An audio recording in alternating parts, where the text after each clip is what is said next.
The US is pumping billions of dollars into regenerating Iraq, but with thousands there still living below the poverty line, many have yet to see any improvement in living standards.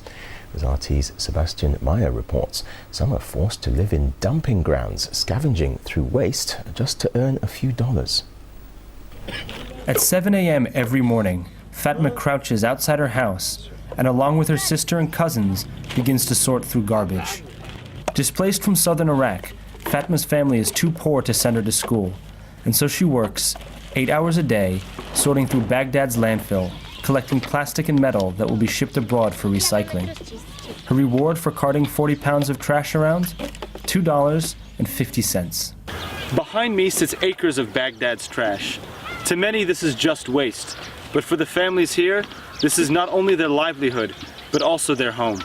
Over 2,000 people live on Baghdad's landfill Al-Tajiyat, making their homes out of the garbage that the rest of the city throws away. There's no running water or electricity, and certainly no access to medical treatment. If someone gets sick, they have to be taken to hospital the same way they get drinking water, by donkey cart.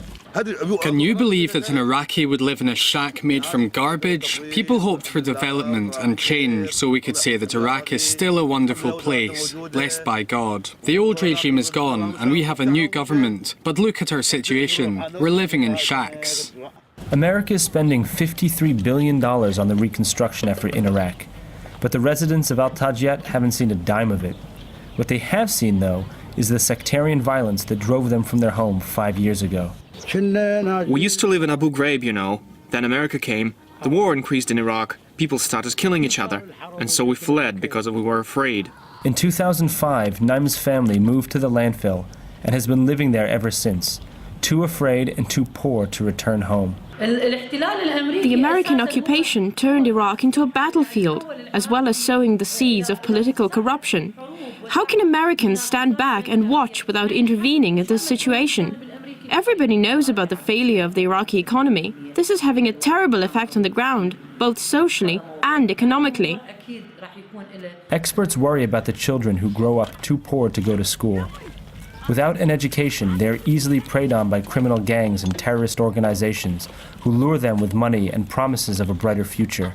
How can I fulfill a dream when I live in fear? I can't accomplish anything. We want nothing but security, and for everyone to go back home, even though there is no work. We only need security. That's it.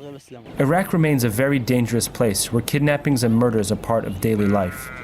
For these Shia families, living on a trash heap is still better than living with Sunni neighbors back home.